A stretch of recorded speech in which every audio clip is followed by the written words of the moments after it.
होता है। यह गिरनार का वो अध्याय है जो हमें जैन धर्म की आत्मा से मिलाता है। यह पावन भूमि जैन धर्म के 22वें तीर्थंकर भगवान नेमिनाथ की तपोभूमि और मोक्ष स्थली है। जैन परंपरा के अनुसार भगवान नेमिनाथ यदुवंशी राजकुमार और भगवान कृष्ण के चचेरे भाई थे। जब उनकी भव्य बारात विवाह के लिए जा रही थी तो उन्होंने रास्ते में बाड़ों में बंद हजारों बेजुबान जानवरों की दर्द भरी चीखें सुनी, जिन्हें शादी की दावत के लिए काटा जाना था।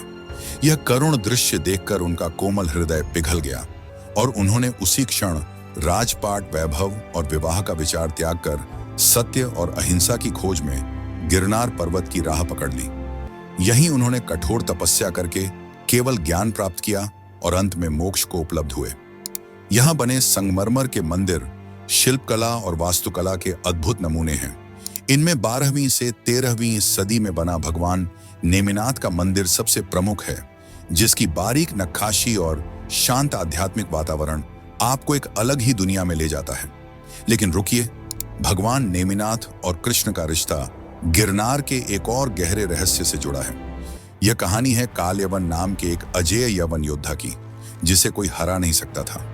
जब कालयवन ने मथुरा पर हमला किया तो भगवान कृष्ण जानते थे कि वे सीधे युद्ध में उसे नहीं मार सकते। इसीलिए वे रणभूमि छोड़कर भागने लगे, जिस वजह से उनका एक नाम रणछोड़ भी पड़ा। कृष्ण भागते भागते गिरनार की एक गुफा में छिप गए। उस गुफा में त्रेता युग के इक्ष्वाकु वंश के राजा मुचुकुंद देवताओं से मिले वरदान के कारण गहरी नींद में सो रहे थे। उन्हें वरदान था कि जो कोई भी उन्हें उनकी निद्रा से जगाएगा वो उनकी दृष्टि पड़ते ही जलकर राख हो जाएगा। कृष्ण ने चतुराई से अपना पीतांबर यानी पीला वस्त्र राजा मुचुकुंद के ऊपर डाल दिया।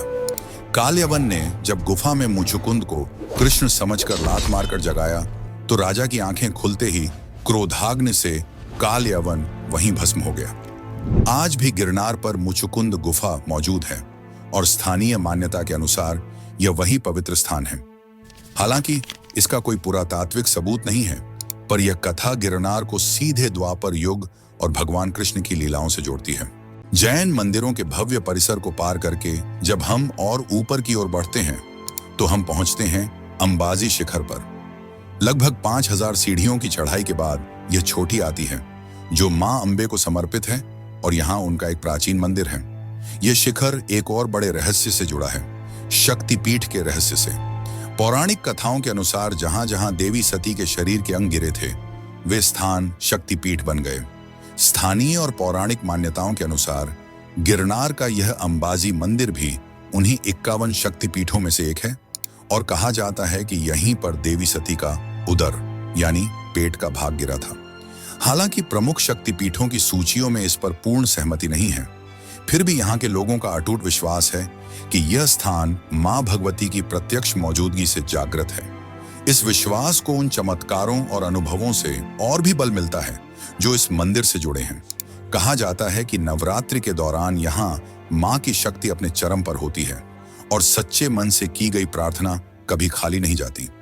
एक और दिलचस्प परंपरा यह है कि गुजरात के कई समुदायों में नवविवाहित जोड़े अपने सुखी वैवाहिक जीवन का आशीर्वाद लेने यहाँ आते हैं और शादी का गठबंधन मंदिर में चढ़ाते हैं। अंबाजी शिखर पर खड़े होकर जब आप नीचे घाटियों और बादलों को देखते हैं तो आपको एहसास होता है कि आप भक्ति, प्रकृति और ऊर्जा के एक असाधारण संगम पर खड़े हैं। यहाँ से आगे की चढ़ाई और भी कठिन और रहस्यमयी हो जाती है, क्योंकि अब हम गिरनार के उन शिखरों की ओर बढ़ रहे हैं जहाँ कहा जाता है कि देवता और सिद्ध आज भी सूक्ष्म रूप में निवास करते हैं। अंबाजी शिखर से आगे का पथरीला और चुनौतीपूर्ण रास्ता हमें गिरनार की सबसे ऊंची चोटी पर ले जाता है। यह है गुरु गोरखनाथ शिखर, जिसकी ऊंचाई समुद्र तल से 3600 फीट से भी ज्यादा है। यह छोटीनाथ संप्रदाय के महायोगी गुरु गोरखनाथ को समर्पित है, जिन्हें भगवान शिव का अवतार भी माना जाता है। यहाँ उनके पवित्र चरणों के निशान यानी चरण पादुका का एक मंदिर है और यह स्थान एक असाधारण शांति और अलौकिक ऊर्जा का केंद्र माना जाता है। नाथ परंपरा की मान्यताओं के अनुसार गिरनार 9 नाथों और 84 सिद्धों का घर रहा है। कहा जाता है कि ये अमर योगी आज भी सूक्ष्म रूप में इन पहाड़ियों और गुप्त गुफाओं में तपस्या करते हैं।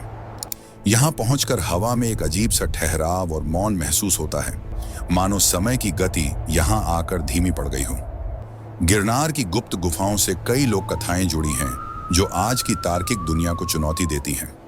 एक कहानी काली गुफा यानी भूत गुफा की है, जिसे तांत्रिकों और अघोरियों का साधना स्थल माना जाता है। एक किंवदंती है कि अंग्रेजों के जमाने में सिपाहियों की एक टुकड़ी इस गुफा के रहस्य जानने के इरादे से अंदर गई और फिर कभी वापस नहीं लौटी। इस कहानी का कोई आधिकारिक रिकॉर्ड तो नहीं है, लेकिन इसने इस गुफा को और भी रहस्यमयी और भयावह बना दिया है।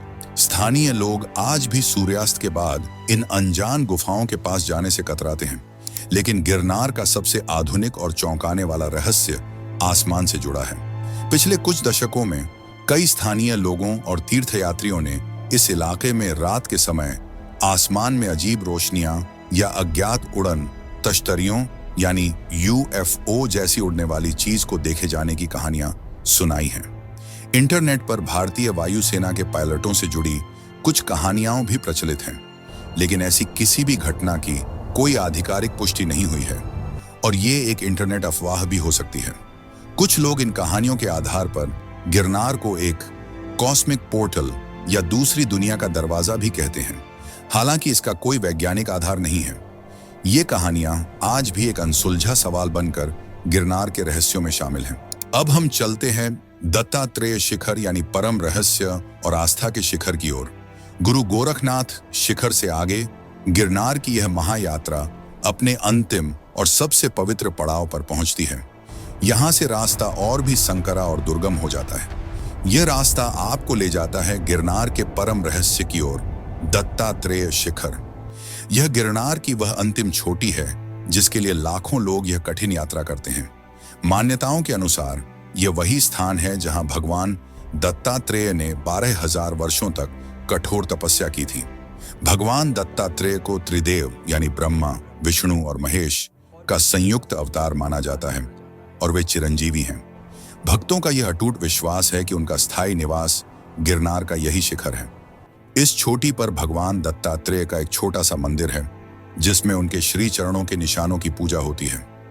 यहां पहुंचकर जो असीम शांति और दिव्यता महसूस होती है उसे शब्दों में बयां करना असंभव है, लेकिन इस शिखर का सबसे बड़ा और जीवित चमत्कार वह घटना है जिसके हर रात घटित होने की मान्यता है और जो हजारों साल से भक्तों की आस्था का केंद्र बनी हुई है। मंदिर के पुजारी हर शाम आरती के बाद गर्भगृह में एक पलंग लगाते हैं, उस पर साफ चादर बिछाते हैं और पास में पानी का एक लोटा और दातुन रखते हैं।